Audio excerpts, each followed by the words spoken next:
नमस्कार दोस्तों, स्वागत है आप सभी का मेरे चैनल संसार भक्ति सागर में। दोस्तों, हम सभी को पता है कि अभी सावन मास का महीना चल रहा है जो भगवान भोलेनाथ को समर्पित होता है और ये महीना भगवान भोलेनाथ को बहुत ही प्रिय माना जाता है। और इसी सावन के महीने में अधिक मास की अमावस्या आने वाली है जो कि 16 अगस्त को है।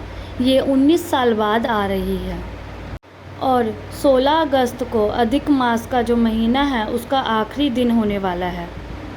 जैसे ही अमावस्या तिथि ख़त्म होगी वैसे ही अधिक मास का महीना ख़त्म हो जाएगा। अधिक मास की अमावस्या के दिन आपको बहुत ही अच्छा सा उपाय करना है जिससे आपको फल प्राप्त होगा। अधिक मास की अमावस्या के दिन आपको 2 उपाय करने हैं। जो पहला उपाय है वो आपको कनेर के फूल का उपाय करना है और 2 लोटे जल से करना है। और जो दूसरा उपाय होगा वो आपके पितृदोष को दूर करने के लिए होगा। तो आइए हम सबसे पहले उपाय के बारे में बात करते हैं जो है कनेर के फूल का।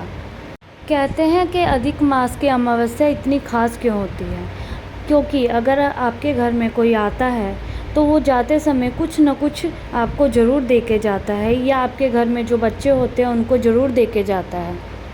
क्योंकि कोई भी मेहमान जब आते हैं तो आपको कुछ नहीं देते हैं, पर जाते समय ज़रूर कुछ न कुछ देकर जाते हैं। तो उसी प्रकार से अधिक मास का जो महीना होता है वो जब आता है तो हमें कुछ नहीं देता है, पर जाते समय हमें बहुत कुछ देता है। इसी अधिक मास की अमावस्या में अगर आप कुछ ऐसे उपाय कर लेते हैं तो आपको बहुत ही जल्दी उसका लाभ प्राप्त होता है। तो आइए करते हैं कनेर के फूल का उपाय।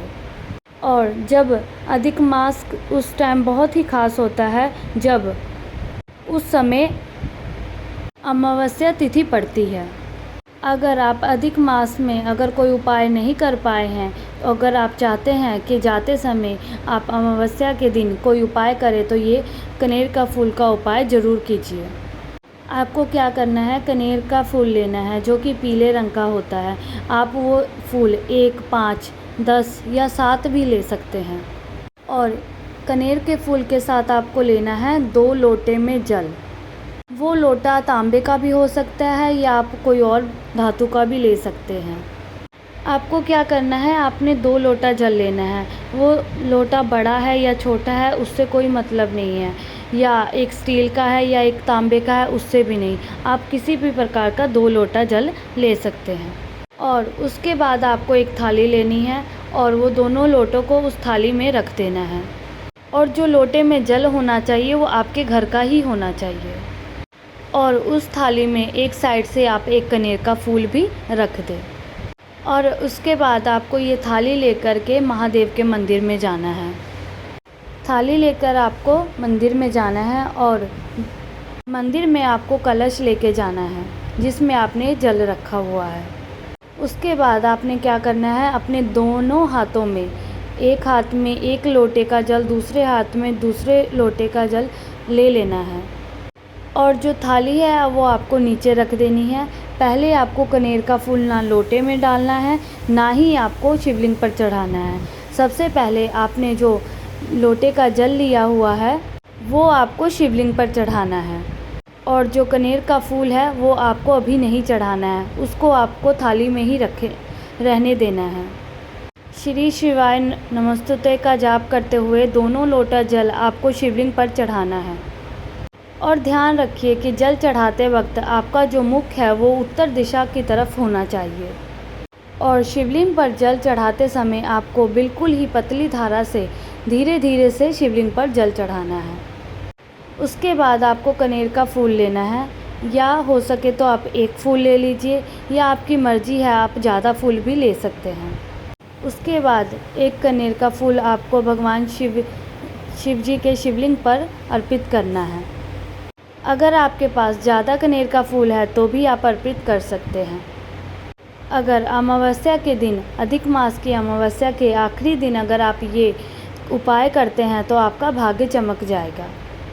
आप कोई भी उपाय करके थक गए हैं, कोई भी आपका काम नहीं बन रहा है तो ये उपाय ज़रूर कीजिए, आपके सारे काम बनने शुरू हो जाएंगे, आपका भाग्य चमक जाएगा।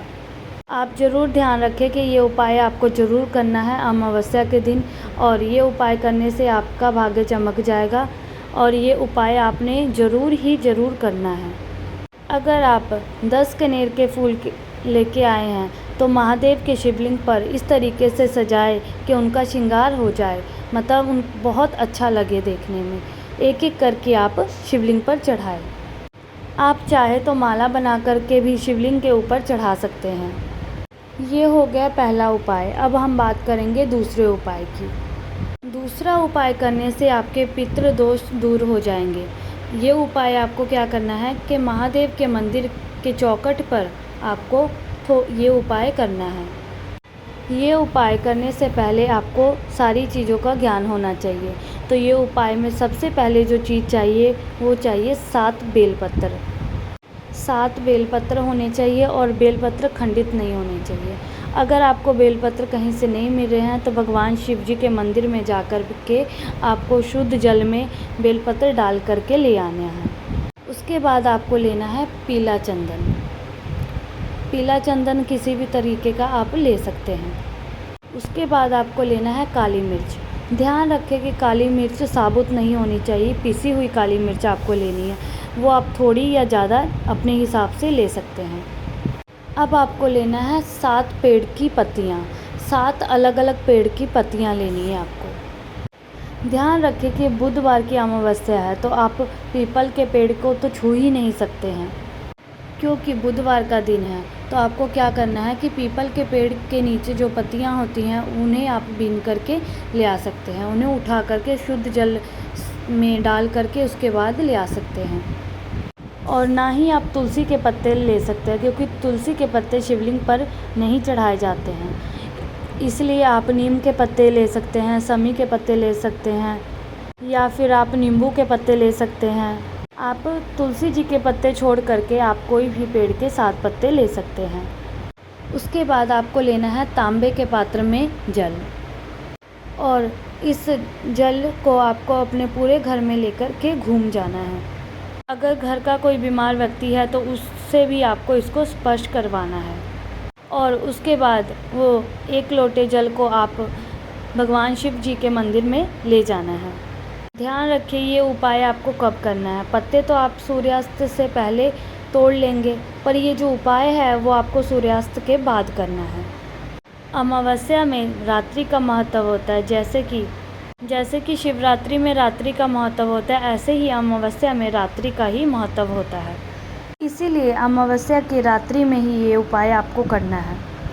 आप शिव जी के मंदिर में जाएंगे, उसके बाद जो तांबे के पात्र में जल है उसमें आप पीला चंदन मिला देंगे। अब उसके बाद उसके अंदर आपको डालना है काली मिर्च का पाउडर। उसके बाद आपको जो 7 बेलपत्र हैं वो भी आपको तांबे के पात्र में रखना है, और जो 7 बेलपत्र हैं उसकी जो डंडी होती है वो बाहर की तरफ होनी चाहिए। उसके बाद आपको जो आप 7 वृक्ष के पत्ते जो लेकर रख के आए हैं वो भी तांबे के पात्र में आपको रख देने हैं।